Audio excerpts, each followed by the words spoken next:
There is something nobody talks about in conversations about manipulation, about toxic relationships, about the kind of people who hollow you out without ever raising their voice. Nobody talks about the fact that when you first met them, before everything unraveled, you felt like you already knew them, like you'd been waiting for them without realizing it. The recognition was immediate. The comfort was immediate. And in the beginning, that felt like proof that it was right. And then there are the others. The ones who show up and just don't land. They're kind. They're consistent. They're present. Nothing about them is confusing. And yet something in you keeps a distance. Something in you keeps waiting for the catch. You might have called it a lack of chemistry, or timing, or the fact that you just weren't ready. But what if neither of those explanations was actually true? What if the confusion wasn't about them at all? What if it was a signal from a different system entirely, one that had been running underneath your awareness for decades, using your nervous system as its interface? The nervous system doesn't work the way we were taught. We were taught that danger feels dangerous and safety feels safe, that the body knows, that instinct is reliable. But that model assumes the nervous system was calibrated in a neutral environment. It wasn't. For most people, and particularly for those who grew up in households where love was conditional, where attention was unpredictable, where care came with a cost, the nervous system learned something very different. It learned to associate arousal with connection. It learned that the feeling of uncertainty meant someone mattered. It learned to move toward the familiar shape of tension, because tension is what love looked like in the beginning. Familiarity is not recognition of goodness. Familiarity is pattern recognition. The nervous system is a pattern-matching engine. It scans every new person against a library of stored templates, faces, tones of voice, behavioral rhythms, the way someone looks away when they're about to disappoint you. And when it finds a match, it generates a feeling of recognition, of homecoming. But that library was written by your earliest experiences, Zen. If your earliest experiences involve people who are simultaneously the source of your distress and the source of your comfort, then the pattern associated with love will always carry an undercurrent of unease.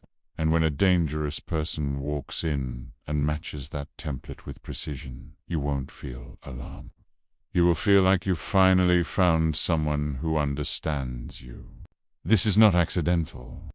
The most behaviorally sophisticated people, the ones who leave the most damage, move toward that template deliberately, not always consciously.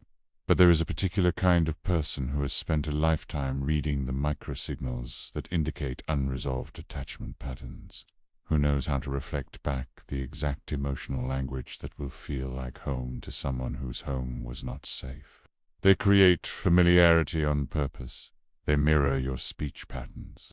They find the wound and speak directly to it. They become, within a very short period of time, the most understanding person you've ever encountered. That feeling isn't chemistry. It's targeting.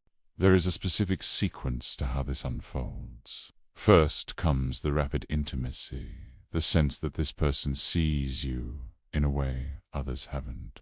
Then comes the subtle introduction of instability, a moment of coldness, a small withdrawal, an ambiguous remark that leaves you questioning. Then comes the repair warmth returning, explanation offered, relief flooding the system. That cycle is the mechanism. The relief after the withdrawal is not evidence of safety. It's the completion of a loop that your nervous system has been running since childhood. And every time the loop completes, the attachment deepens, not because of love, because of neurological habituation to a particular emotional frequency. Here is what that same person will tell you about the one who was actually safe. They'll say it felt flat, that there was no spark, that it was nice, but it wasn't electric. and they are not lying. From inside the nervous system that was calibrated to tension, genuine consistency registers as absence. The absence of the push and pull.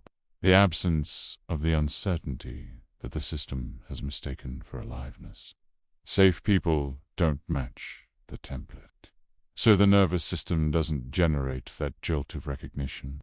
And without that jolt, the mind constructs a story about incompatibility, when the truth is closer to this. Safe was so unfamiliar it felt like nothing was happening, when actually nothing wrong was happening, which, to a nervous system trained on chaos, is indistinguishable from emptiness. What does it take to change this? The first requirement is brutal honesty about what your internal compass has been measuring. Not character, not safety, not love in any meaningful sense. It has been measuring familiarity, distance from the original wound. Every time you've followed that feeling of instant recognition into a relationship, you weren't following intuition. You were following the scar tissue. The second requirement is something most people find genuinely difficult: the willingness to stay in discomfort long enough to determine whether the discomfort is danger or just novelty. Safe people feel unfamiliar because unfamiliarity hasn't been wired to safety. The work is not about lowering your standards.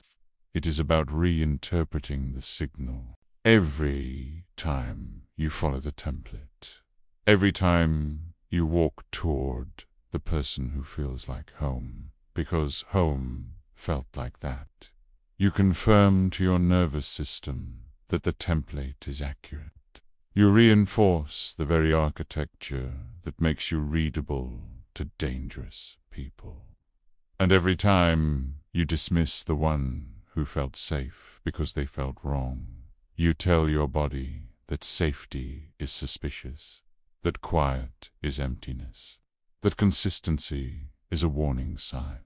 These are not small errors in judgment.